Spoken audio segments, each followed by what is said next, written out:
আর এইখানে আমাদের পুলিশ যে পরিমাণে হামলা করতেছে, হয় আমাদের দাবি মানবে, না হয় আমাদেরকে গুলি করে মারবে। দেশের বাচ্চা না মুরগি ছাগল পাইলে টেহা নিয়ে আসি।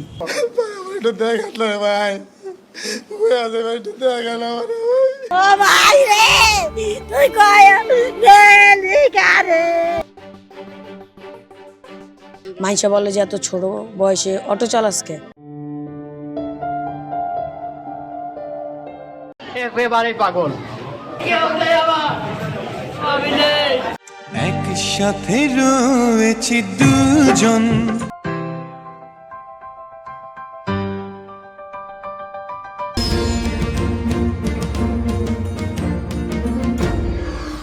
যদি আমি আমার মার লগে ছোটকালেতে মাই দুধ খাওয়া বড় করছে, আমি বড় একটা নারীরে ভালোবাসলাম, এটারে বিয়া করলাম।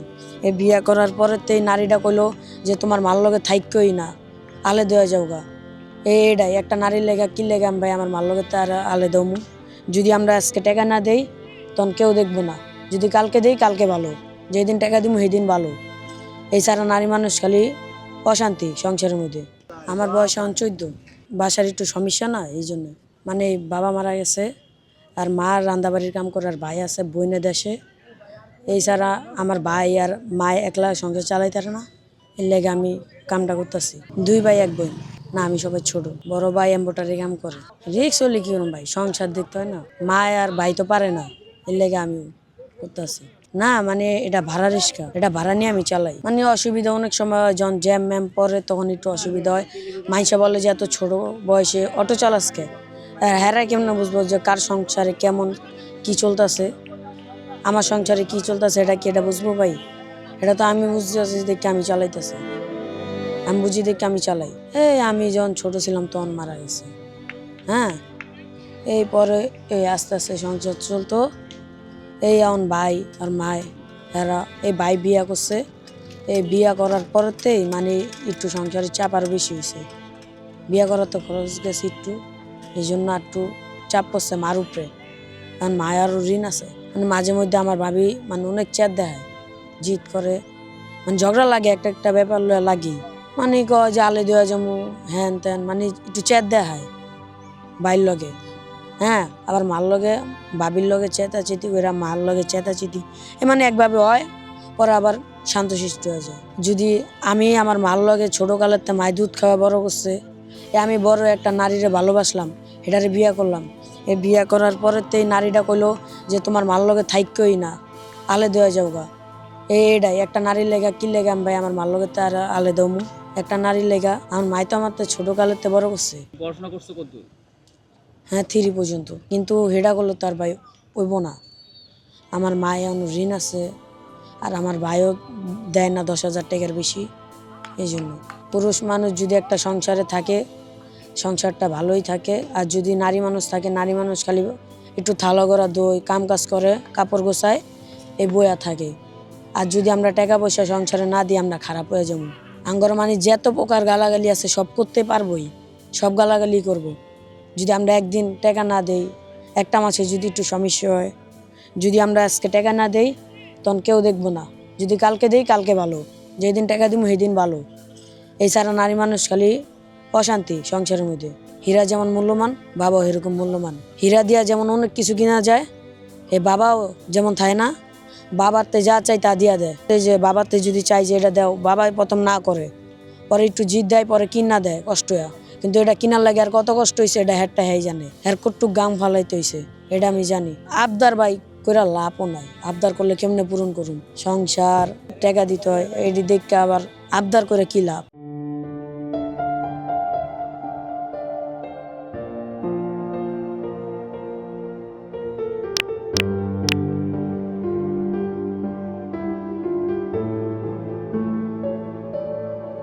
আগে পড়ালেখা করতাম, মাঝখান দিয়ে জাস্ট কিছু সমস্যার কারণে পড়ালেখা হয়তো ছেড়ে দিয়েছি। এটা মারতে আমার ফ্যামিলির কোনো দোষ নেই, এটা দোষটা আমার নিজেরই। অনেক চেষ্টা করছে মাদ্রাসা দেওয়ার, মাদ্রাসা হিফজ 2খানা মুখস্থ করছিলাম 2 পারা। তারপর মনে করেন মাদ্রাসার ভিতরে এত একটা মন বসে না, বের হয়ে গেছি। বের হয়ে যাওয়ার পর মনে করেন বন্ধু বান্ধব অনেক কিছু মানে বানাইছি, এরকম করতে করতে লাইফটা মনে করেন ছোটো থেকে আস্তে আস্তে আস্তে বড় হইলাম। তারপরে মনে করেন ফ্যামিলি থেকে বড় হয়ে গেছেন, টাকাটা চাইতে মনটা চায় না, যে বাবা থেকে 10 টাকা চাইবো, বড় হয়ে গেছি তারপর যদি 2 কথা বইলা ফেলায়, এত বড় হয়েছে আজেরা ঘুরে বেড়াস, কাম কাজ করতে পারোস না। বাট তার জন্য আমি মনে করেন, তারপর আমার এক বন্ধু ব্যবসা করে, আমি বললাম মামা এটা কী করস, কীরকম হয় হ্যান ত্যান, বুক খরচা কম, অনেক কিছু বললাম। তারপর আমাকে বললো যা তুই একদিন বিক্রি করে দেখ। তারপর আমি মনে করি এটা নিয়ে বের হলাম, দেখলাম আল্লাহর রহমতে টুকটাক ভালো ইনকামই হয়। তারপর থেকে মনে করেন আমি ব্যবসায় ঘুরি, এটা থেকে যা হয় মাকে মনে করেন যাই পারি 400, 500, 200, 300 যা পারি দেই, দিয়ে তারপর আমার পকেট খরচটা মানে নিজেরটা নিজেই রাখি। আচ্ছা, সংসারে পুরুষ মানুষের আসলে গুরুত্ব কতটুকু? এটা ভাই সংসারের গুরুত্ব মনে করেন এটা অনেক উঁচুতে, মনে করেন সারাদিন কাজ কাম করে, মানে এটা আমাদের মনে করেন রাতটা শেষ শুরু হয় কান্না দিয়ে, সকালটা শুরু হয় মনে করেন হাসি দিয়ে।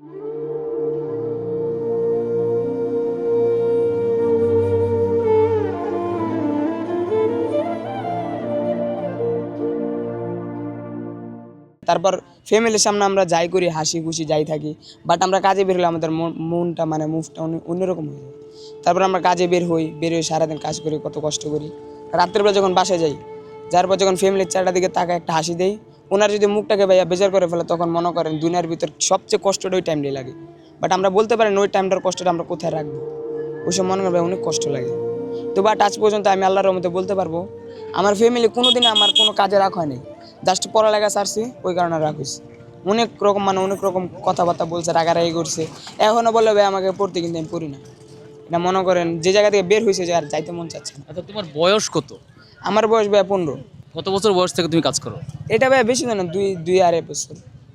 এটা মনে করেন আমি পড়ালেখা ছাড়ছি প্রায় 2023 মনে হয়, 23 না 22-এর শেষ দিয়ে মনে হয় ছেড়ে দিচ্ছি। সংসারে সবচেয়ে বেশি পরিশ্রম কে করে, পুরুষ না মহিলা? এটা পুরুষরা, আর মহিলাদের কষ্ট হয়, বাট ঘরের ভিতরে কত কিছু, একটা ফ্যামিলিকে ধরতে গেলে মহিলারাই টানে। জাস্ট আমরা পুরুষরা যদি শুধু টাকা কামাই, এটার ভিতরে অন্য কোনো কথা নেই। এটার ভিতরে ধরতে হবে, মহিলারা কষ্টটা করে, বাট এত না। আমরা পুরুষরা বাইরে ঘুরি করে, আর ওনারা ঘরের ভিতর করে, আমাদেরটা সবাই দেখতে পায়, বাট ওনাদেরটা কেউ দেখতে পারে না। এগুলো বর্তমানে ভাই আমি মনে করেন এমনি বেশি কিছু করি না, জাস্ট এটাতে আমি পকেট খরচটা চালাই। মনে করেন যা মন চায় তাই একটু টুকটাক করি, টুরে মুড়ে মনে করেন যাই বন্ধু বান্ধব নিয়ে ঘুরি ফিরি, এতটুকু। আর এমনি মানে ওই সময়টা পাই না যে ঘুরবো ফিরবো, ওই সময়টা আমি বর্তমানে পাই না। সকালবেলা ঘুম থেকে উঠে 12টা 1টার দিকে উঠে গোসল মুসল করে বের হয়ে মনে করেন ভাইয়া এটা নিয়ে বের হয়ে যাইতে যাইতে রাতের 10টা বাজে, 11টা বাজে, এমনকি রাতের 1টাও বাজে যায়, কোনো ঠিক নাই। এমনকি সন্ধ্যার ভিতরে চলেও যেতে পারি। এটা মনে করেন ব্যবসার দিকে যত রেখিয়া হয় তত মনে করেন যত তাড়াতাড়ি আমি যাইতে পারবো আমার জন্য সুবিধা। বাসায় যা গোসল মুসল যদি তাড়াতাড়ি যাইতে পারি, আবার যে গোসল করবো করে খেয়ে টেয়ে বের মনে করেন একটু ঘুরবো ফিরবো, আড্ডা মাড্ডা দিব বন্ধুদের সাথে, দিতে পারে আবার ঘুমে। তোমার ভবিষ্যৎ চিন্তা ভাবনা কি? ভবিষ্যৎ চিন্তা ভাবনা আছে ভাই, হয়তো গাড়ির কাজ শিখবো, নয়তো এসির কাজ শিখবো। এটা ভাই আমার নিজের কপাল নিজে পুরা খাইছি। কি জন্য মনে করেন আমাকে অনেক চেষ্টা করছে আমার বাবা মা, কোনো দিক দিয়ে কমতি রাখে নাই। আমাকে আগে যে স্নেহটা করতো, এখন মনে করেন তার থেকে মনে আর্ধেকও করে না। কারণ আগে আমি মাদ্রাসার ছাত্র ছিলাম, দেখলে আগে কপালটা নিয়ে একটা চুমু দিত। এখন চুমু দেওয়া তো দূরের কথা, মনে করেন মুভমেন্ট অন্যরকম হয়ে যায়। এখন যদি আমি বলি যে মা আমি পড়ালেখা করবো, আমার মান মনে করেন খুশি, এর থেকে বড় খুশি আর কিছু হবে না জীবনে। এটা মানে আমার কাছে আমার ব্যর্থতা। এটা আমি মনে করেন আমার মা চাইছিল অনেক কিছু করতে ভাইয়া, বাট আমার জন্য আমি অনেক কষ্ট পেয়েছি। অ্যারেঞ্জ ম্যারেজ করবো ভাইয়া, কারণ এটা আমার ফ্যামিলির দিকে, আমি এটার দিকে মনে হয় আমি কাইকটা না পারলে ভালো। এটা আমার ফ্যামিলি যেটা চাবে আমি সেটা দিয়ে খুশি। আচ্ছা, প্রেমে বাধা কোথায়? প্রেমে বাধা ভাই অনেক দিক দিয়েই, বাট প্রেমের দিকে আমি না গেলে ভালো, কারণ এটা টাকা। এই আজকালকার যুগের নারী, ওদেরকে আমি যা বলতে চাই ভাইয়া, সবাই এক না। কিছু নারী আছে ওনারা মনে করেন দেখবো প্রথম জাস্ট নর্মালভাবে যদি কেউ ছেলেকে দেখে, ওয়ানটা মনে করেন অনেক কিছু বলবো ফকির নিয়ে, বাট অনেক কিছু বলবে। যখন দেখবে ছেলেটা বেশি স্মার্ট হয়ে বের হয়েছে, তখন বলবে ছাপড়ি। ওদের মানে সমাজে দুইটা ওদের সমস্যা, ওরা পারে না মনে করেন কোনো ছেলেকে যে নিজের মনটা দিবে। ওরা মনে করেন আজকে আপনার কাছে, দ্বিতীয়ত আমার কাছে। আর যার কাছে পারে যে জায়গায় দেখবে ওই জায়গায় দৌড় দিবে। এটা একজনের কাছে ভাইয়া ঠিকই থাকতে পারে না, সেই জন্য আমি এই জায়গার থেকে দূরে। চলো না আমি বলতেছি না ভাইয়া সবাই না, এটার ভিতর যদি 100 হয় 100 70 জন 30 জন ভালো। এটার ভিতর ভাইয়া সবাই এক না, বাট এটা আমি বলতে চাই এই নারীদের প্রেমেতে না যাওয়াই ভালো। এটা একদম ভালো। যদি বাবা মাকে খুশি রাখতে চান বাবা মার উদ্দেশ্য করেন, আর যদি বাবা মাকে খুশি না রাখতে চান বাবা মার বিরুদ্ধে করেন। প্রেম করে যদি রিলেশন না মানে রিলেশনে যাওয়ার পর যদি আমাদের বিবাহটা হয়, তারপর মনে করলো আমার ফ্যামিলিতে আগুন লাগে, বাট কিছু হইলে 19-20 হলে প্রেমিকার ভিতরে আগুন লেগে গেছে, তারপর বলে তোমার মাকে তুমি সরিয়ে দাও, আমরা দুজন আলাদা থাকবো। মানে দুইজনের বিরুদ্ধে দুই রকম হয়ে যায়। এই যে বাবা মা ছোটো থেকে এত বড় করছে পাইলা, তখন এই বাবা মার দিকে চোখ যায় না ভাইয়া। তখন বলে কি যে সামান্য 2 দিনে মায়ের জন্য বাপ মারে ভুলে যায়। এটা হচ্ছে সমাজের মেন সমস্যাটা হলে এই জায়গায়। এই নারী যাটা আল্লাহ কোন কারণে যে প্রেম জিনিসটা বানায় সেটা আমি নিজেও বুঝি না ভাইয়া। এই জিনিসটা আমার কাছে মনে হয় না থাকলে ভালো হতো। ভালো হতো। ফ্যামিলিতে আব্বু আম্মা আল্লাহর রহমতে সবাই আছে, ছোট ছোট ভাই বোন আছে 3 জন। তার বর্তমানে বোন একটা মাদ্রাসায় পড়ে, ছোট ভাইটা একদম ছোট, আর মেজো যেটা এটা বর্তমানে মনে করেন স্কুলে পরে এমনি ঘোরাঘুরি করে, বাট স্কুলে পড়ে সকাল দিক দিয়ে। রাজধানীর মোহাম্মদপুরের জেনেভা ক্যাম্পে মাদক বিক্রির সাথে জড়িত থাকার অভিযোগে রুস্তম নামের এক ব্যক্তিকে গ্রেপ্তার করেছিল পুলিশ। পরে ধরে নিয়ে যাওয়ার সময় তার 7 থেকে 8 বছর বয়সী মেয়ে তাকে জড়িয়ে ধরে কাঁদতে শুরু করে। তখন ভিড়ের মধ্যে কেউ একজন মেয়েটি সহ তার বাবাকে চড় মারে। এই ভিডিও সামাজিক যোগাযোগ মাধ্যমেও ছড়িয়ে পড়ে। এতে সমালোচনার মুখে পড়ে পুলিশের দাবি তাদের কোনো সদস্য শিশুটিকে চড় মারেননি। ঘটনাটিকে গুরুত্বের সাথে খতিয়ে দেখছে তারা। মোহাম্মদপুরের জেনেভা ক্যাম্পে গত বৃহস্পতিবার ভোরে মাদক ব্যবসার সাথে জড়িত 2 পক্ষের মারামারির সময় ককটেল বিস্ফোরণে মোহাম্মদ জাহিদ নামের এক তরুণ নিহত হয়। সেদিন সন্ধ্যাতেই সেখানে পুলিশ অভিযান চালিয়ে কয়েকজনকে গ্রেপ্তার করে। তখন রুস্তমকে গ্রেপ্তার করা হয়। ভিডিও ফুটেজে দেখা যায় রুস্তমকে গ্রেপ্তার করে নিয়ে যাওয়ার সময় তার মেয়ে তাকে জড়িয়ে ধরে কান্না শুরু করে। এ সময় ভিড়ের মধ্যে থাকা কেউ একজন শিশুটিকে চড় মারে। পরে শিশুটির বাবার কাছ থেকে সরিয়ে নেওয়া হয়। ভিডিওটি সামাজিক যোগাযোগ মাধ্যমে ছড়িয়ে পড়লে অনেকে পুলিশের ভূমিকা সমালোচনা করেন। কয়েকজন লিখেছেন, একজন মানুষ অপরাধ করলে তাকে পুলিশ ধরে নিয়ে যেতেই পারে, কিন্তু বাচ্চা মেয়েটাকে এভাবে মারা কোনোভাবে মেনে নেওয়া যায় না। অভিযানের সময় সেখানে ছিলেন মোহাম্মদপুর থানার ওসি অপারেশনস মফিজউদ্দিন। তিনি বলেন, আমি রুস্তমের পেছনে ছিলাম, পরে তাকে টান দিয়ে সামনে নিয়ে আসছিলাম। ওখানে পুলিশের পাশাপাশি অনেক সাধারণ মানুষও ছিল। টানা হ্যাচড়ার মধ্যে কে চড় মেরেছে সেটি দেখিনি। এ বিষয়ে জানতে চাইলে ঢাকা মেট্রোপলিটন পুলিশের তেজগাঁও বিভাগের অতিরিক্ত উপকমিশনার জুয়েল রানা বলেন, ভিডিওটি আমাদের নজরে এসেছে। পুলিশ চড় মারেনি। ইয়াবাসহ রুস্তম গ্রেপ্তার হওয়ার পর মেয়েটি ওর বাবার কাছে এসে কান্না করতে থাকে। তখন স্থানীয় লোকজনের মধ্যে কেউ একজন শিশুটিকে চড় মারে। কাজটা ঠিক হয়নি। আমরা গুরুত্ব সহকারে বিষয়টি খতিয়ে দেখছি। গত বছর সারা দেশে শীতের লক্ষণ নভেম্বর মাস থেকে লক্ষ্য করা গেলেও এবছর ঢাকায় সেরকম কিছু লক্ষ্য করা যায়নি। এবার নভেম্বরে শীতের প্রভাব দেখা যাবে না বলে জানিয়েছেন আবহাওয়াবিদ ডক্টর মোহাম্মদ ওমর ফারুক। তিনি জানান, রাজধানী ঢাকায় চলতি বছর শীত শুরু হবে ডিসেম্বরের প্রথমার্ধে। আবহাওয়াবিদ ডক্টর মোহাম্মদ ওমর ফারুক আরও জানান, নভেম্বরের দ্বিতীয় সপ্তাহ থেকে উত্তরাঞ্চলে শীত শুরু হবে, বিশেষ করে রংপুর, দিনাজপুর, ঠাকুরগাঁও, পঞ্চগড় এবং নীলফামারী জেলায়। এরপর থেকে সারা দেশে পুরোদমে শীত শুরু হবে। আর ঢাকায় শীত শুরু হবে ডিসেম্বরের প্রথমার্ধে। এদিকে আবহাওয়া বিশেষজ্ঞরা জানান, এবছর শীত স্বাভাবিকের তুলনায় কিছুটা দীর্ঘ শীতল হতে পারে। ডিসেম্বর থেকে জানুয়ারি পর্যন্ত দেশের বিভিন্ন অঞ্চলে মাঝারি থেকে তীব্র শৈত্যপ্রবাহ বয়ে যেতে পারে। বিশেষ করে উত্তর পশ্চিমাঞ্চলে তাপমাত্রা 8 থেকে 10 ডিগ্রি সেলসিয়াস পর্যন্ত নেমে আসার আশঙ্কা আছে। শীত বাড়ার সাথে সাথে দেশের দক্ষিণ পূর্বাঞ্চলে সকালের দিকে ঘন কুয়াশা এবং হালকা শিশির পড়া স্বাভাবিক ব্যাপার হয়ে উঠবে। কৃষি বিশেষজ্ঞরা মনে করছেন, এই আবহাওয়া সবজি ও আমন ধানের জন্য কিছুটা ইতিবাচক প্রভাব ফেলবে।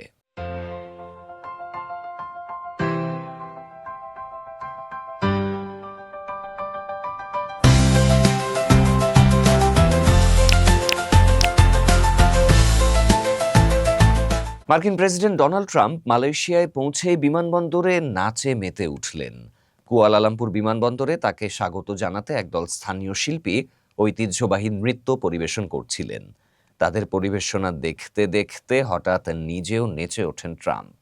তার পরিচিত ফিস্ট পাম্পিং ড্যান্স বা মুষ্টি উঁচিয়ে নাচের সেই মুহূর্ত সামাজিক যোগাযোগ মাধ্যমে মুহূর্তেই ভাইরাল। বিমানবন্দরে আয়োজিত আনুষ্ঠানিক স্বাগত অনুষ্ঠানে ট্রাম্পের এই নাচ গণমাধ্যম ও অনলাইন প্ল্যাটফর্ম জুড়ে ব্যাপক আলোচনা জন্ম দিয়েছে। হোয়াইট হাউসও বিষয়টি তুলে ধরতে দ্বিধা করেনি। ট্রাম্পের বিশেষ সহকারী মার্গো মার্টিন নিজের সামাজিক মাধ্যমের পাতায় ওই নাচের ভিডিও প্রকাশ করেছেন। রোববার 26 অক্টোবর মালয়েশিয়ায় পা রেখে এশিয়া সফর শুরু করেছেন ট্রাম্প। কুয়ালালামপুর বিমানবন্দরে এয়ারফোর্স ওয়ান থেকে নামার পর তাকে স্বাগত জানান দেশটির প্রধানমন্ত্রী আনোয়ার ইব্রাহিম। ট্রাম্পের সফরের প্রথম কর্মসূচিতে রয়েছে থাইল্যান্ড ও কম্বোডিয়ার মধ্যে শান্তি চুক্তি স্বাক্ষর অনুষ্ঠানে যোগ দেয়া। গত জুলাইয়ে 2 প্রতিবেশী দেশের সীমান্তে সংঘর্ষের পর এই চুক্তি হচ্ছে। নিজের সামাজিক মাধ্যম ট্রুথ সোশ্যালে ট্রাম্প লিখেছেন, কম্বোডিয়া ও থাইল্যান্ডের মধ্যে গ্রেট পিস ডিল আমি মধ্যস্থতা করেছি, যা স্বাক্ষর করতে মালয়েশিয়া যাচ্ছি। একেবারে পাগল।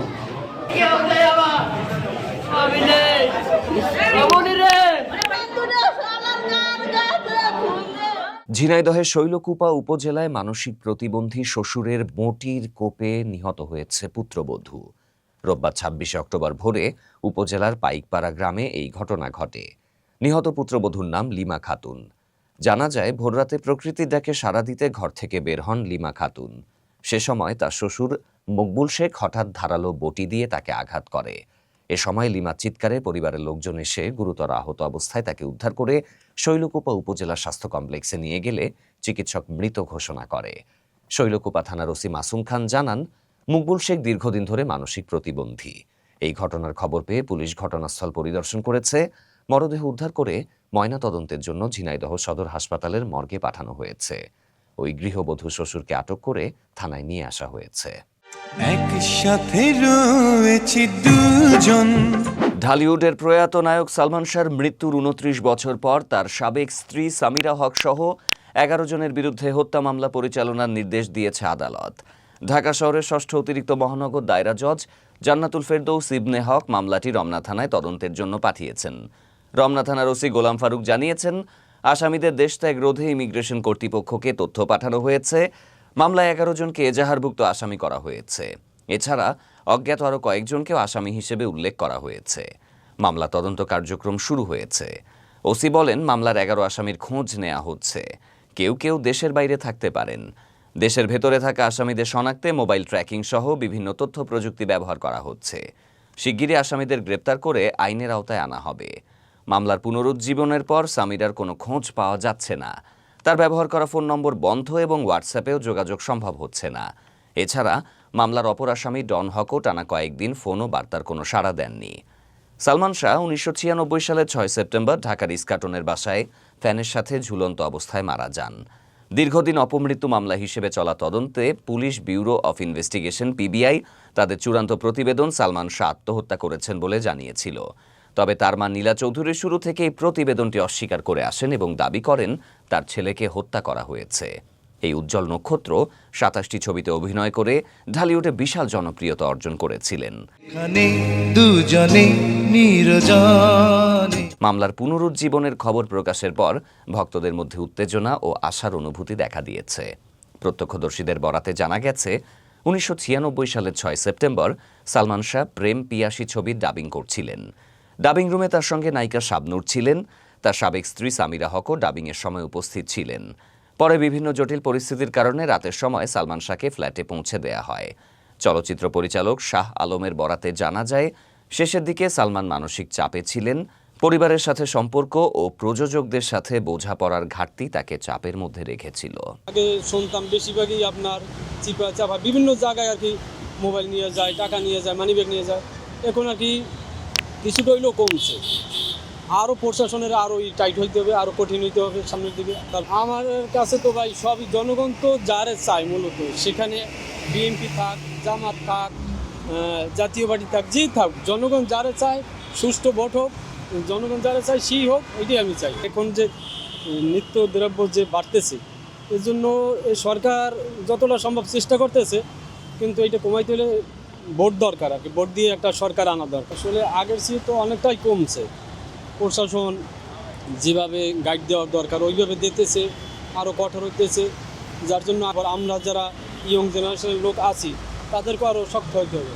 বিষয়টা হইলে যেন আমরা সতর্ক যদি থাকি, আমরা জনগণ যদি সতর্ক থাকি, তাহলে আমাদের দেখা দেখি যত মানুষ আছে তারাও আরও সতর্ক হবে। আর ওদেরকে ধরে তারপর আইনের আওতায় দিতে পারলে তাহলে আরও দেশটা আরও উন্নতির দিকে যাবে। মাদকের যে মেইন হোতা, এদেরকে ধরতে হবে। ধরেন সাধারণ যে মানুষ, পাবলিক, ওদের ভিতরে যে ঢুকায়, এটা ঢুকায় যেমন সাধারণ মানুষ আপনারা আমার মতন ওইই ঢুকায়, কিন্তু মেইন যে গোড়া, ওই গোড়া শেষ করতে হবে। গোড়া না শেষ করতে পারলে এটা বন্ধ করার মতনই নাই। এটা বন্ধ করতে হইলে ভাই মেইন যে হোতা, মেইন যে পরিচালক, যে বড় বড় যে ডোনার, ওদেরকে ধরতে হবে। হয়তো আমি একটাই বলছি, আমাদের সবারই সতর্ক হতে হবে এই জিনিসটা। আর তারপর এটার যে মেইন যে প্রশাসন আরও ডেভেলপ হতে হবে, উন্নত হবে। আর বিশেষ করিয়া এটার ধরেন যে মেইন যে, আমি তো একটু আগে বলছি, এটার যে মেইন যে পরিচালনা করে, ওদেরকে ধরতে পারলে হয়তো অনেকটাই নিয়ন্ত্রণে আনা যাবে। বর্তমানে আসলে কাউকে দায়ী করা যায় না, কারণ হইলে যাইয়া স্থায়ী যে সরকার, স্থায়ী সরকার না থাকার কারণে যেমন বিভিন্ন দেশের নিউ এই যে আপনার বাণিজ্যিক বাণিজ্যিকগুলো আর কি যেভাবে হওয়ার দরকার ওইভাবে হইতেছে না, কারণ তত্ত্বাবধায়ক সরকার তো যে কোনো একটা স্থায়ী সরকার, 5 বছরের যে একটা স্থায়ী সরকার হয়, ওই সরকারের সাথে যে কোনো বিভিন্ন দেশের লেনদেন হয়, যার জন্য ওই জন্য সহজ হয় বা একটু কম হয়। আর এখন যে নিত্য দ্রব্য যে বাড়তেছে, এর জন্য এই সরকার যতটা সম্ভব চেষ্টা করতেছে, কিন্তু এটা কমাইতে হলে ভোট দরকার আর কি, ভোট দিয়ে একটা সরকার আনা দরকার। আমার কাছে তো ভাই সবই জনগণ তো যারে চায় মূলত, সেখানে বিএনপি থাক, জামাত থাক, জাতীয় পার্টি থাক, যেই থাক, জনগণ যারে চায় সুষ্ঠু ভোট হোক, জনগণ যারা চায় সেই হোক, এটাই আমি চাই। জামাত তারা আগে বিভিন্ন দলের সাথে যোগ দিয়েছিল, আর বিএনপি তো নিজেরাই একা আর কি নির্বাচন করছে, অনেকবার নির্বাচিত হয়েছে, তারা অনেকবার সরকার গঠন করছে। সেক্ষেত্রে আমি এতটুকু বলতে পারি, বিএনপি যদি হয় অবশ্যই এটা আর কি তাদের যে দেশ যে ডেভেলপ করার, উন্নত যে করার, এরা পারবে, কারণ এদেরকে পিছনে অনেক গাইড আছে। আর এরা যে পিছনের সরকার ছিল তার দোষ দিয়ে লাভ নাই। মানুষ, পাবলিক বা যে কোনো জায়গা সে যেভাবে চাইতেছে ওইভাবে পারতেছে না এই কারণে আগে যেভাবে আইন ছিল সেভাবে আইনটা সে দেখাতে পারে না। এই জন্য যে কোনো জায়গা থেকে সম্মেলনগুলো চলতেছে। কালকে ঢাকা গেছিলাম বঙ্গ মার্কেট, ওই জায়গায় দেখছি শিক্ষক না জানি ছাত্ররা একটা জনসভা করতেছে, মানে দাবি যে যার মতন দাবি আদায় করার জন্য চেষ্টা করতেছে। সেক্ষেত্রে তার কী করণীয় আছে? সেক্ষেত্রে সে তো আন্তরিক পারতে আছে না কিছু, কারণ সে তো স্থায়ী সরকার না। এই জন্য তার যতটা সম্ভব সে চেষ্টা করতেছে বা চেষ্টা করবে।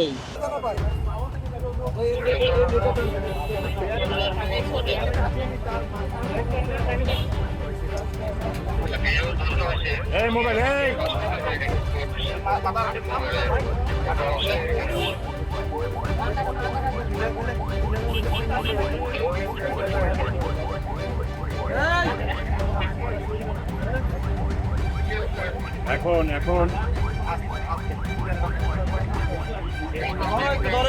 ধরো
নিয়ে যাওয়ার জন্য পরবর্তী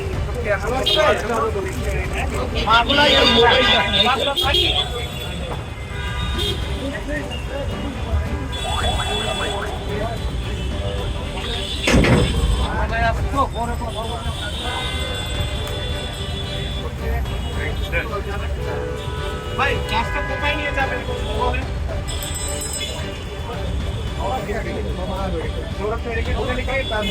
হবে কিনা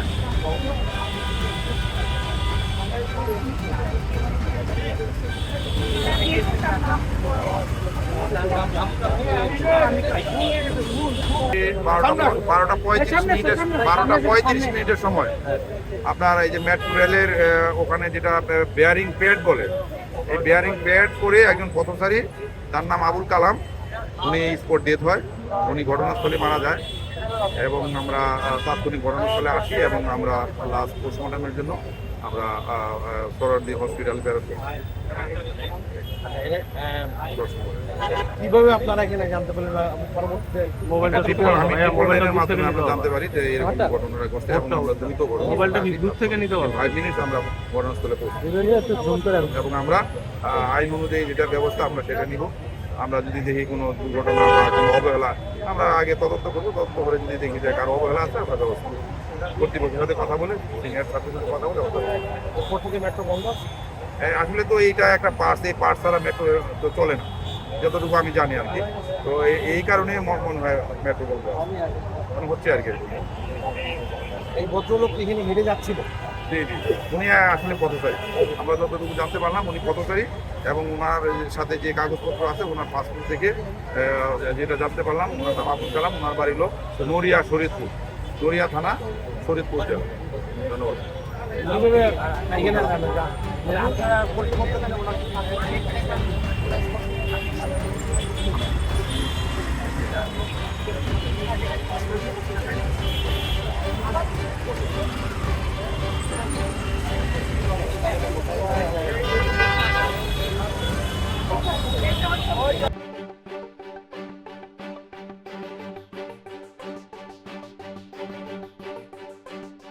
রাজধানীর বিভিন্ন এলাকায় শনিবার 25শে অক্টোবর রাত থেকে বাতাসে গ্যাসের তীব্র গন্ধে উদ্বেগ ছড়িয়ে পড়ছে। তবে Titas gas transmission and distribution company জানিয়েছে এটি নিয়ে আতঙ্কিত হওয়ার কোনো কারণ নেই। কুড়িল, বসুন্ধরা, মাটিকাটা গেট, উত্তরা, আশকোনা, ভাসানটেক ও দক্ষিণখান সহ ঢাকার একাধিক এলাকায় এই গন্ধ অনুভূত হচ্ছে বলে জানা গেছে। তিতাস গ্যাসের উপমহাব্যবস্থাপক জনসংযোগ AHM মাসুদুর রহমান গণমাধ্যমে জানান, বর্তমানে ঢাকার বিভিন্ন স্থানে পাইপলাইন সংস্কারের কাজ চলছে। সংস্কার প্রক্রিয়ার অংশ হিসেবে পাইপলাইনে একটি রাসায়নিক পদার্থ ব্যবহার করা হয়, যার কারণে এ ধরনের গন্ধ ছড়াতে পারে। এছাড়া কোথাও পাইপলাইন লিকেজ হলেও এমন গন্ধ পাওয়া সম্ভব। তিনি বলেন, আতঙ্কিত না হয়ে কোনো এলাকায় গ্যাসের গন্ধ পেলে তিতাসের হেল্পলাইনে যোগাযোগ করতে অনুরোধ করা হয়েছে। আমাদের এমার্জেন্সি রেসপন্স টিম দ্রুত ঘটনাস্থলে পৌঁছে ব্যবস্থা নেবে।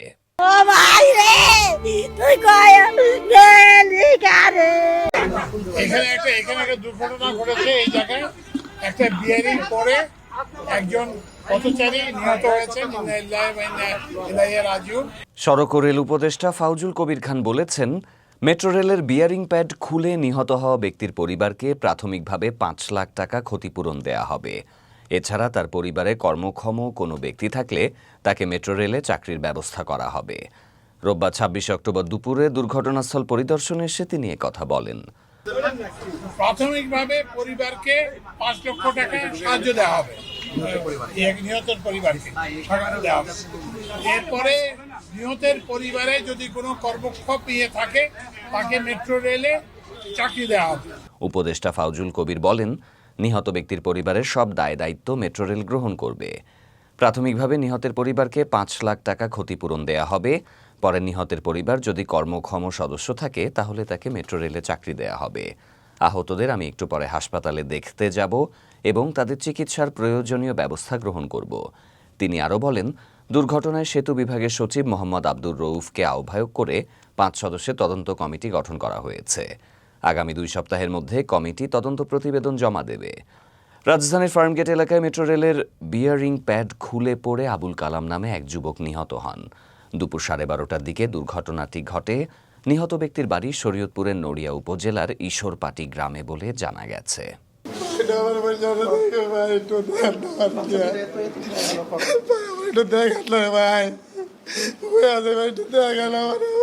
রাজধানীর ফার্মগেট এলাকায় মেট্রো রেলের একটি বিয়ারিং প্যাড বা বিয়ারিং স্প্রিং খুলে পড়ে একজন পথচারী নিহত হয়েছে। রোববার 26 অক্টোবর দুপুর 12:30টার দিকে এই ঘটনা ঘটে। দুর্ঘটনার পরপরই উত্তরা থেকে মতিঝিল পর্যন্ত মেট্রো রেলের চলাচল বন্ধ রাখা হয়েছে। নিহত তরুণের বয়স আনুমানিক 35 থেকে 40 বছর। তবে তার পরিচয় এখনও নিশ্চিত হওয়া যায়নি। তেজগাঁও থানার ভারপ্রাপ্ত কর্মকর্তা মোহাম্মদ মোবারক হোসেন জানান, আপনার এই যে মেট্রো রেলের ওখানে যেটা বেয়ারিং প্যাড বলে, এই বেয়ারিং প্যাড করে একজন পথচারী, তার নাম আবুল কালাম, উনি স্পট ডেথ হয়, উনি ঘটনাস্থলে মারা যায় এবং আমরা তাৎক্ষণিক ঘটনাস্থলে আসি এবং আমরা লাস্ট পোস্টমর্টমের জন্য আমরা সরারদি হসপিটাল প্রেরণ করি। বিয়ারিং প্যাড ছিটকে পড়ে ঘটনাস্থলে একজন পথচারী নিহত হয়েছেন। প্রত্যক্ষদর্শীরা জানিয়েছেন, দুর্ঘটনার সময় ফুটপাত দিয়ে ওই তরুণ ব্যাগ নিয়ে হেঁটে যাচ্ছিলেন। হঠাৎ বিয়ারিং স্প্রিংটি ছিটকে পড়ে তার মাথায় আঘাত করে এবং পাশের একটি চপ সিঙ্গারার দোকানেও আঘাত হানে। এতে দোকানের সামনের কাঁচ ভেঙে 2 জন আহত হন। মাথায় আঘাতপ্রাপ্ত তরুণ ঘটনাস্থলেই মারা যান।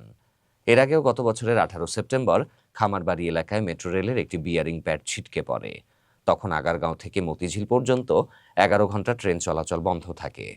বিশেষজ্ঞ ও সংশ্লিষ্টদের মধ্যে তখন গুরুতর নিরাপত্তা উদ্বেগ তৈরি হয়েছিল। এ ঘটনায় দ্বিতীয়বার বিয়ারিং প্যাড ছিটকে পড়েছে। মেট্রো রেলের লাইনের নিচে উড়ালপথের পিলারের সাথে রাবারের এসব বিয়ারিং প্যাড বসানো থাকে। প্রতিটির ওজন আনুমানিক ১৪০ থেকে ১৫০ কেজি। এগুলো ছাড়া ট্রেন চললে উড়ালপথ স্থানচ্যুত হওয়া বা দেবে যেতে পারে। তাই এই দুর্ঘটনার পর নিরাপত্তার কারণে চলাচল বন্ধ রাখা হয়েছে বলে ডিএমটিসিএল সূত্র জানিয়েছে। মেট্রো রেলের নবনিযুক্ত ব্যবস্থাপনা পরিচালক ফারুক আহমেদ বলেছেন, ফার্মগেটের খেজুরবাগান মোড়ের নির্মাণ নকশায় ত্রুটি আছে। এর আগে এমন দুর্ঘটনা ঘটলেও জাপানিজ ঠিকাদার তা ঠিক করেনি। আমার কয়েকদিন আগে ঘর ছিল, আমি যে ঘর ভাড়া ৫,০০০ টাকা, ২ মাসে ১০,০০০ টাকা জরিমানা দেওয়ার কারণে আমি ঘর ছেড়ে আয়া পড়ছি। বাচ্চাটা কি হয় আপনার? পোলা আগে ময়লার কাম করতো, তখন কাম নাই, এখন বইয়াতে আমি সারাদিন ভিক্ষা করি, এটি এতে চলি। মানে আমার ঘর তো ঠিকই ছিল, মানে আমার জামাই মাঝখানে ধরা গেছে, জীবনে মামলা খায় নাই প্রথম। ঘরে তো মনে করেন বাইরে আছে আমার কইয়া, মানে আয়া হুনি সারাদিন রাত ৪ দিনও খবর পাইনি। পরের দিন খবর পাইছি ৫ দিনের মাথায় যে আমার জামাই পুলিশে নিয়ে গেছে। পরে জিজ্ঞাসা কি এর কারণে, কয় সন্দেহ করে নিয়ে গেছি। পরে আমার শ্বশুর শাশুড়ি বাই করছে, আমি ততদিন রাস্তায় থাকছি ১.৫ মাস। আমার শ্বশুর শাশুড়ি বাই করে দিচ্ছে, অনেক করে টিয়া দিতে হইব না, অনেক টিয়া দিব। ঘরে আয়া হুনি, ঘরে বলে জরিমানা দিতে হবে ১০,০০০ টাকা। অনেক জরিমানা দিয়া ঘর ছাইরা আয়া পড়ছি। তো জরিমানা ফাও দিলামও, পুলিশের কাছে গেলাম, এর কাছে গেলাম, কেউ কিছু কইল না। তাহলে আমরা গরিব দাম নেই।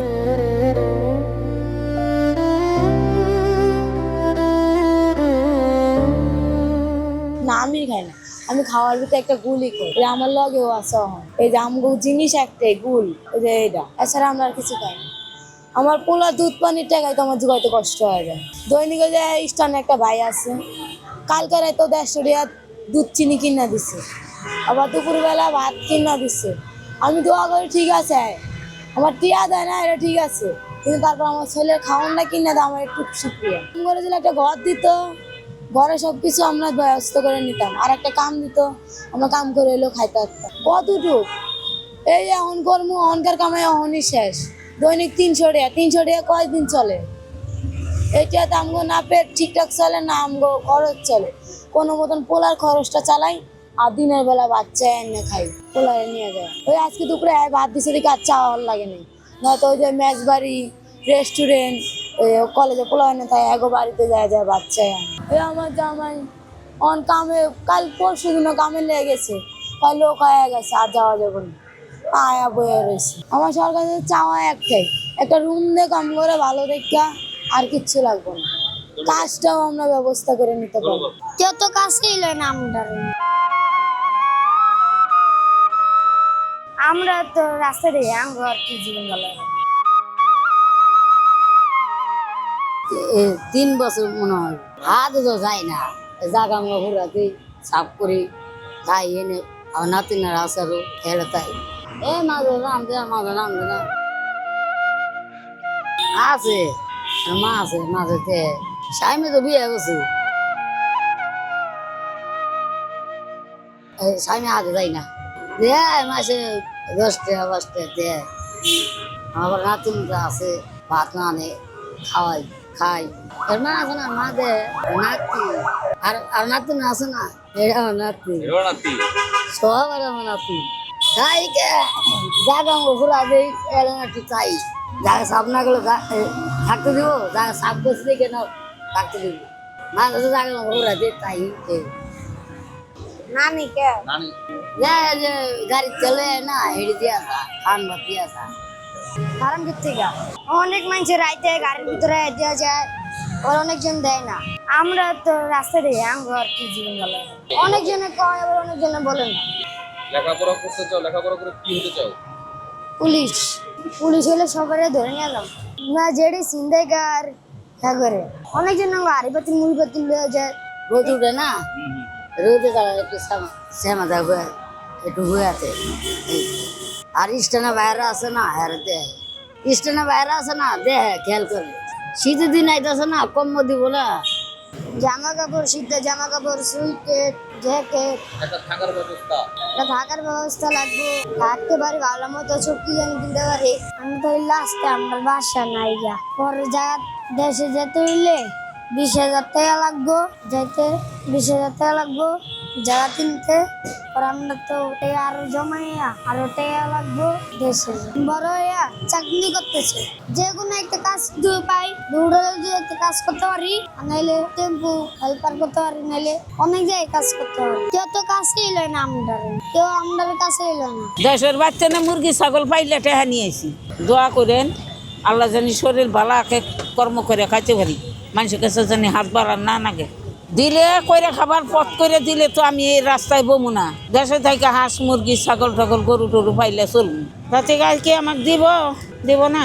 1500, 2500 বেশি, 2600 বেশি, 3000ও বেশি, ঠিক নাই। কাস্টমার ভালো হলে বেচাকিনি ভালো, কাস্টমার ভালো না হলে বেচাকিনি ভালো। 200 থাকে, 300 থাকে, কতদিন 400 থাকে না। আরো মহিলা আছে, তাগর হচ্ছে সিট ভাড়া থাকে।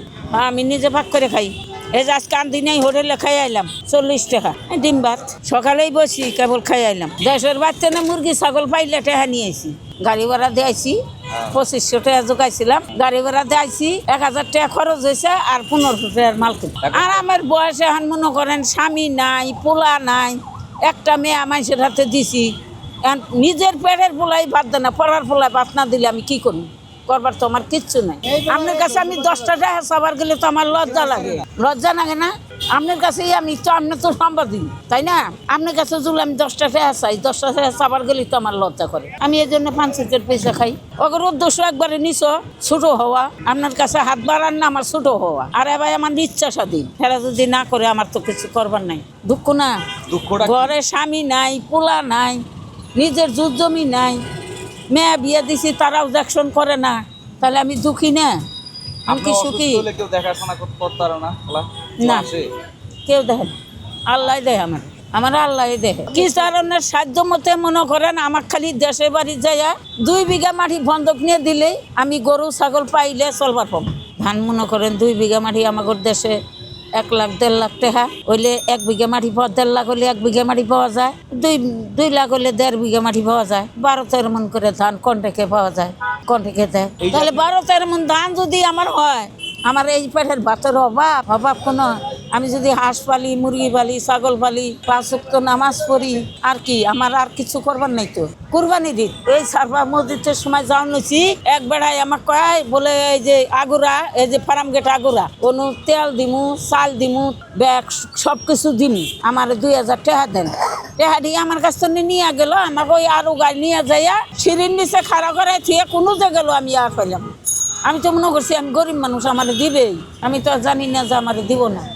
আমার ওই মাঠে তো আমারও দেয় নাই, ওই মাঠে তো হের কপালে আছে, এককালে না এককালে আমার দিতে হবে। কিছু হয় না, 2-4 আনা কেউ চাইলেও আমার এই জল্লা ব্যবসার আমি কি টাকা দিব কোন? আমারই তো পেট চলা জুলুম, ঘর ভাড়া দেই, খাই, আবার ডায়াবেটিস ওষুধ কিনি, তাইলে আমি কি করে টাকা দিই? আমি দেই না কারো, চাইলে না। এই যে আপনি আসছেন হাউস করে একটা 5 আন, তাহলে আমি খিলাম, নাহলে তো আমি খিলাম না। আমার বাপের নাম হয়েছে শুক্কুর আলী, আমার স্বামীর নাম হয়েছে আব্দুল হামিদ, আমার নাম হাওয়া খাতুন, লালমনিহাট, হাজিগঞ্জ, সাইরা যাওয়ার নাকি দুলালি কাছারি বাজার। ঢাকা আইসি মনে করেন এই যে 1 বছর, এই যে আজা বাজার মসজিদের সামনে। এটা একটু দোয়া করবেন। বাংলাদেশের যে অটোরিকশা এখন বর্তমানে চলতেছে, এটা চললে আর সাধারণ পাবলিক গাড়ি মানে লোকাল গাড়ি দরকার হয় না। কিসের জন্য দরকার হয়? সেকেন্ডে যায় 10টা, সেকেন্ডে জায়গায় 10টা, যার কারণে ওই গাড়ি থাকলে পাবলিক গাড়িতে বা ডবল ডেকারে কোনো যাত্রী ওঠে না। এই অটো গাড়ি মেন রাস্তায় এসে অনেক ঝামেলা করে আর কি। অটো থাক, কিন্তু পরিমাণ মতো থাকা লাগবে আর কি। এটা তো ব্যাপার ভালো হয়ে গেছে। এটা প্রতি রাস্তায় দেখা যায় যে 7টার পরেই সারা ঢাকা শহর বিস্তার করে দেয়। আর ফ্লাইওভারে দেখা যায় এরকম আর কি। এই যে অ্যাক্সিডেন্টের ক্ষেত্রে এখন তো সবাই বলে অটো অটো অটো, আসলে কি অটো? হ্যাঁ, অটো অনেক সমস্যা করে, তার কারণ ওদের যে গতি, ওদের তো কোনো স্প্রিং নাই। ওরা যেভাবে গতিতে ওরা চালায়, তাতে যাকে মারে তাকে নির্ঘাত মৃত্যু হবে আর কি, যেভাবে মারে আর কি। এই আমাদের যে আপনার যে ট্রাফিক কন্ট্রোলে যারা আছে, তারা কি ঠিকঠাক মতো ট্রাফিকরা তো চেষ্টা করে আর কি, কিন্তু তারা হয়তো বা পারতেছে না। পারলে তো আর এরকম মেন রাস্তায় আসে না। মেন রাস্তায় তো অনেক সময় দেখি যে মেন রাস্তায় আসে। তারা হয়তো যদি চেষ্টা করে হয়তো বা তারা পারবে, আইন শৃঙ্খলা বাহিনী এখন আমরা সাধারণ পাবলিক আমরা এটাই বুঝি যে শুধু অটো না, যেটাই দেখি যে অতিরিক্ত মানে বেশি মানুষের প্রতি জুলুম হইতেছে, আর ওটা আমরা বুঝি যে হয়তো পুলিশ কিছু বলে না বা কিছু বলে না, এরকম আমরা ধরে নিই আর কি। কিন্তু আইন শৃঙ্খলা বাহিনী এখন কতদূর কি করে তা জানি না আর কি। কিন্তু অটোতে সারা ঢাকার শহরই আর কি সমস্যা করতেছে।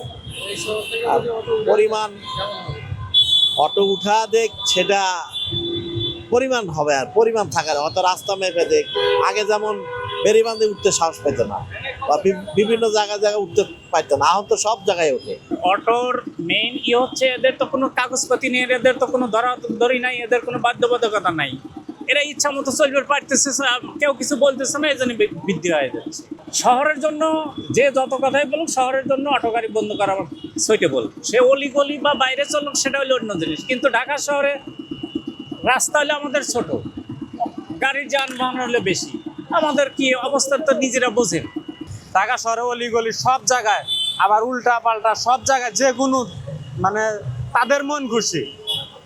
আমরা তো ভাই বাইক চালাই, আমরা মনে করেন ড্রাইভিং লাইসেন্স করি, আবার মনে করেন যে গাড়ির কাগজপাতি করতে হয়, কিন্তু এদের তো কোনো কিচ্ছু কাগজপাতি কোনো কিচ্ছু লাগে না ভাই, ঠিক আছে। কিন্তু চালাইবো না কে, চালাইবো অবশ্যই, গরিব মানুষ সবাই কর্ম করে খেতে হবো, তো সেই সূত্রে লোকাল রোড দিয়ে চালাইলে আর কি একটু ভালো হয় আর কি ভাই, বুঝছেন। কিন্তু হাই রোডের জন্য এটি ভাই না।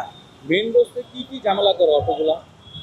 মেন রাস্তায় ভাই একটা গাড়ি হাই স্পিডে আসতেছে, তারা ফট করে ঢুকা দিছে ভাই, তখন তো ওই গাড়িটা ব্রেক মারা খুবই মুশকিল হয়ে যায়। দেখা যায় একটা বাসওয়ালার গাড়ি, তার পিছনে বাসের পিছনে 50 জন যাত্রী রয়েছে বাসে, তার সেই যাত্রীটা নিয়ে তার মানে ব্রেক মারাটা মুশকিল হয়ে যায়। আবার একটা রানিং গাড়ি ভাই ব্রেক মারলে আবার টানটা তুলতে অনেক কষ্ট হয়। জাস্ট একটা অটোর জন্য যদি এত কষ্ট করতে হয় বড় গাড়ি এলার, তাহলে তো ভাই মুশকিল ভাই। বহুত সমস্যা করতেছে রাস্তার ভিতরে। আপনার গাড়ির গতি হলো 40, অটোর গতি হলো 30, ব্রেকে কন্ট্রোল করা যায় না, খুব ঝামেলা করতেছে। যেখান থেকে সেখান থেকে ঢুকায় যায়, ফুচ করে ঢুকায় যায়, ওকে ব্রেক কন্ট্রোল খুব খারাপ। জামাত ভারতপন্থী দল নাকি বাংলাদেশপন্থী দল? জামাতের উৎপত্তি কোথায়? ভারতে। ভারতে জামাতের উৎপত্তি ভারতে। আচ্ছা, আপনারা তো বা সবাই তো এই ট্যাগ দিয়েই ফেলছে যে আওয়ামী লীগ মানে ভারতীয়, নাকি? আওয়ামী লীগ মানে ভারতীয় বলছে না? আচ্ছা, সবাই বলছে এটা, অনেকে বলছে, সবাই না বলে অনেকে বলছে যে আওয়ামী লীগ মানে ভারতের প্রতিনিধিত্ব করে। আচ্ছা, 1996 সালে জামাত এবং আওয়ামী লীগ জোটবদ্ধ হয়েছিল, তাই না? তাহলে ওই সময়ের জন্য অন্তত জামাত ভারতের দালাল ছিল নাকি? অস্বীকার করা যাবে যে একবারের জন্য হলেও সে ভারতের দালাল ছিল। তারপরে হয়তো বা তৌবা করছে, কিন্তু ভারতের দালাল কোনো না কোনো সময় সে ছিল, মানতে হবে। রাজনৈতিক দলের যে আমল, এইটা আসলে রাজনৈতিক এজেন্ডা নিয়ে তারা করছে, এবং এটা তারা করলে অন্যরাও করবে। বিএনপির মধ্যে কি ওলামা দল নাই? আওয়ামী লীগের মধ্যে কি ওলামা লীগ নাই? এখন ওলামা লীগ যদি মসজিদে মসজিদে যদি বলে যে আমরা এখন থেকে ফাজাইলে আমল পড়া শুরু করব, অথবা আপনার হলো তিরমিজি শরীফ পড়া শুরু করব, তাহলে এই প্র্যাকটিস যদি গ্রুপ হয়ে ওলামা লীগ যদি নাগরিকদেরকে এক জায়গায় করে তিরমিজি শরীফ পড়া শুরু করে, তাই না? তাহলে কি সেটা অ্যাকসেপ্টেড হবে? আমরা এই জায়গাগুলোই সতর্ক করছি রে ভাই, যে এটাতে একটা বড় একটা ভয়ের সম্ভাবনা আছে। যে জায়গায় জামাত ট্রাম্প কার্ড খেলার চেষ্টা করতেছে, সেই ট্রাম্প কার্ড জামাতের জন্যই অনেক টাল হবে। আমি স্পষ্ট করতেছি, আজকে যে জামাত ভাবছে খেলাফত মজলিস, খেলাফত আন্দোলন বা বিভিন্ন রাজনৈতিক দল তাদের সঙ্গে আছে, সব সময় থাকবে না। কিন্তু বাস্তবে দেখেন, আবার হেফাজতে ইসলাম আছে, তারা জামাতকে সহ্য করতে পারে না, কিন্তু মসজিদে মসজিদে তাদের আলেমদের একটা প্রতিনিধিত্ব আছে। এই আলেমগুলো ব্যাপকভাবে জামাত বিরোধী কার্যক্রম যদি শুরু করে মসজিদ কেন্দ্রিক, তাহলে জামাত একটা বড় বেকায়দায় পড়বে। আমরা বলছি যে সেই জামাত বিরোধী কার্যক্রমও মসজিদে না চলুক, আমরা সেই নিরাপত্তার কথা বলছি। জামাতও বিপদে পড়বে, বিএনপি, সবাই বিপদে পড়বে, পুরা জাতি বিপদে পড়বে।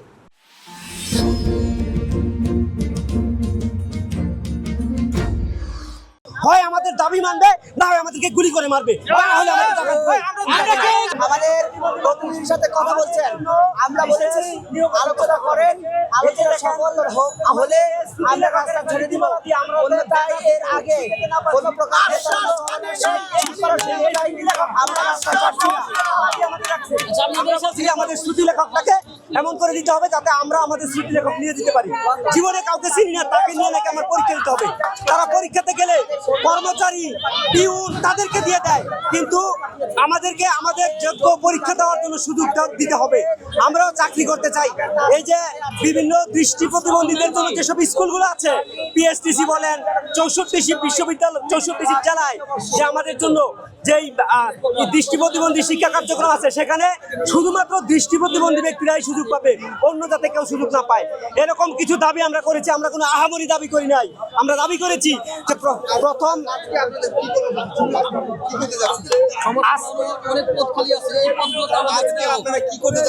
আজকে আমরা আজকে না, শুধু 8 দিন ধরে আমরা যমুনাতে যেতে যাচ্ছি। আমরা যে নাকি সরকারের একদম অভিভাবক, আমাদের অভিভাবক, শান্তিতে নোবেল বিজয়ী, তার কাছে আমরা দেখা করতে চাই। আমরা প্রধান উপদেষ্টার কাছে দেখা করতে চাই, কারণ আমরা সমাজ কল্যাণ উপদেষ্টার কাছে দেখা করতে গেলে উনি বলে গবেষণা করতে হবে।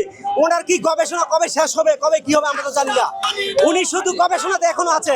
আমরা প্রধান উপদেষ্টার সাথে দেখা করতে চাই, যেহেতু তিনি ছাড়া আর কেউ আমাদের দাবি পাইয়া সমাপ্ত করতে পারবে না, সেহেতু আমরা প্রধান উপদেষ্টার সাথে দেখা করার জন্য আজকে 8 দিন ধরে যমুনাতে যাচ্ছি। কিন্তু এই পুলিশ ভাইয়েরা আমাদেরকে বিভিন্নভাবে ব্যারিকেড দিয়ে বাধা দিচ্ছে। শুধু বাধাই নয়, তারা আমাদেরকে নির্যাতন করছে, আমার ভাইদেরকে মারছে। তাদের ভাই বোন কি প্রতিবন্ধী না? তাদের কি সন্তান প্রতিবন্ধী হতে পারবে না? আজকে আমরা প্রতিবন্ধী কি আমরা কি রাষ্ট্রের অপরাধ? যদি অপরাধ হয় তাহলে তাহলে আমাদেরকে বলুক যে তোমরা প্রতিবন্ধী, তোমরা অপরাধী, আমাদেরকে গুলি করে মেরে ফেলা হোক।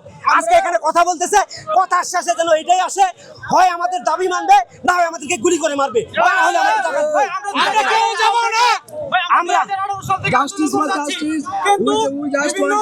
বাস্তবায়ন করা হচ্ছে, কিন্তু আমরা যারা প্রতিবন্ধী শিক্ষার্থী রয়েছে, কিন্তু আমাদের দাবি আজ পর্যন্ত বাস্তবায়ন করা হচ্ছে না। আমাদের রাইটস কোনো 2 দিন শিক্ষার্থী শিক্ষকরা আন্দোলন করার পরে তাদের দাবি মেনে নিয়েছে।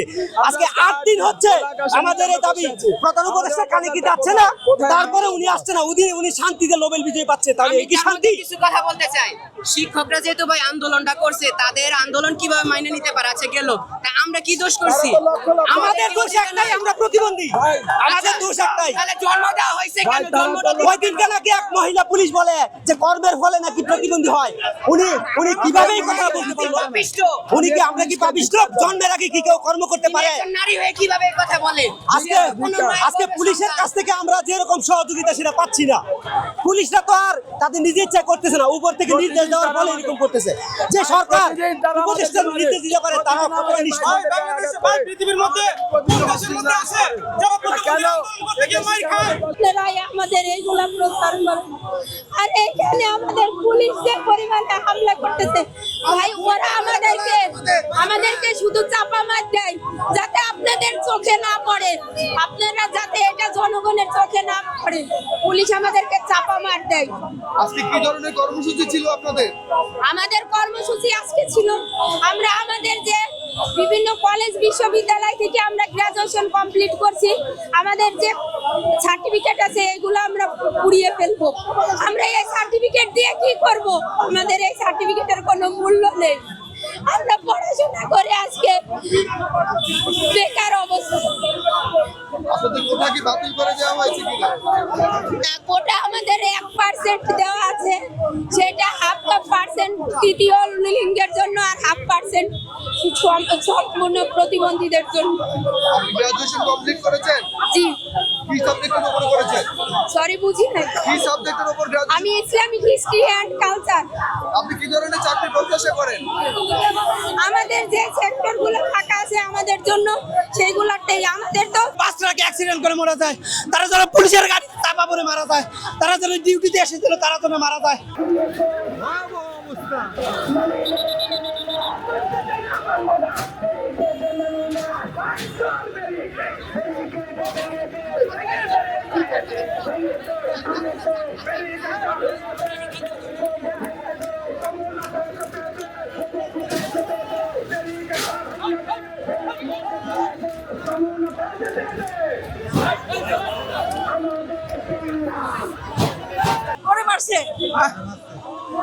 পুলিশের ছেলেমেয়েরা, তাদের জন্য ছেলেমেয়েরা অন্ধ হয়, তাদের জন্য তারা যেন 5 ট্রাক অ্যাক্সিডেন্ট করে মারা যায়, তারা যেন পুলিশের গাড়ি চাপা পড়ে মারা যায়, তারা যেন ডিউটিতে এসেছিল তারা যেন মারা যায়। শালা পুলিশরা আল্লাহ যেন তাদের চোখ বন্ধ করে দেয়। পুলিশ পুলিশ তোদের জন্য আল্লাহ যেন চোখ বন্ধ করে দেয়। শালা তোরা যেন ভাত খাইতে পারিস না, তোরা যে এই লাঠি দিয়ে আমাদের গুতা মারিস, আমাদেরকে মারধর করিস, আল্লাহ সেই চোখ যেন আল্লাহ তোদের অন্ধ করে দেয়। শালারা তোদের জন্য চোখ বন্ধ করে দেয়।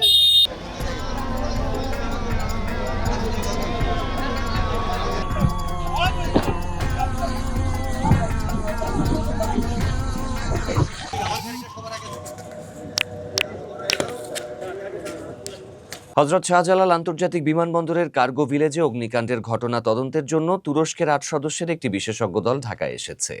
বিশেষজ্ঞ দলটি রোববার ২৬ অক্টোবর ভোর ৫টা ১০ ঢাকায় অবতরণ করে এবং প্রথম দিনেই স্বরাষ্ট্র মন্ত্রণালয়ের সিনিয়র সচিব নাসিমুল গনির সাথে প্রায় ঘণ্টাব্যাপী বৈঠক করে। সূত্রটি বলছে, তুরস্কের বিশেষজ্ঞ দলটি বিমানবন্দরে আগুন লাগার ঘটনাস্থল পরিদর্শন করবেন এবং আগুন লাগার কারণ ও বিভিন্ন বিষয়ে তারা মতামত দেবেন। এর আগে শনিবার স্বরাষ্ট্র উপদেষ্টা লেফটেন্যান্ট জেনারেল অবসরপ্রাপ্ত মোহাম্মদ জাহাঙ্গীর আলম চৌধুরী কার্গো ভিলেজে অগ্নিকাণ্ডের ঘটনাস্থল পরিদর্শন শেষে সাংবাদিকদের জানান, আগুন লাগার কারণ তদন্তের জন্য ইংল্যান্ড, অস্ট্রেলিয়া, তুরস্ক ও চীনকে আমন্ত্রণ জানানো হয়েছে। তিনি সাংবাদিকদের এক প্রশ্নের জবাবে বলেন, আগুন নেভাতে বিমানবন্দরের ফায়ার সার্ভিসের কর্মীরা ব্যর্থ হননি। তিনি বলেন, তারা যদি ব্যর্থ হতেন তাহলে আগুন নেভালেন কি করে? তারা আগুন না নেভালে তো সব জায়গায় ছড়িয়ে পড়ত। বিমানবন্দরে ফায়ার সার্ভিসের টিম থাকা সত্ত্বেও ৫ মিনিটের মধ্যে ঘটনাস্থলে পৌঁছাতে না পারার বিষয়ে স্বরাষ্ট্র উপদেষ্টা বলেন, দুর্ঘটনাই। তবে বিমানবন্দরের ভেতরে ফায়ার সার্ভিসের যে ইউনিটগুলো আছে সেগুলো ৪ মিনিটের মাথায় সেখানে গেছে। তিনি ব্যাখ্যা করেন, অন্য টিমগুলো পর্যায়ক্রমে ২০ মিনিটে চলে এলেও দেরিতে আসার কারণে হয়তো আগুন ছড়িয়ে গেছে এবং গুদামগুলোতে কেমিক্যাল থাকায় আগুন নিয়ন্ত্রণে আনতে সময় লেগেছে।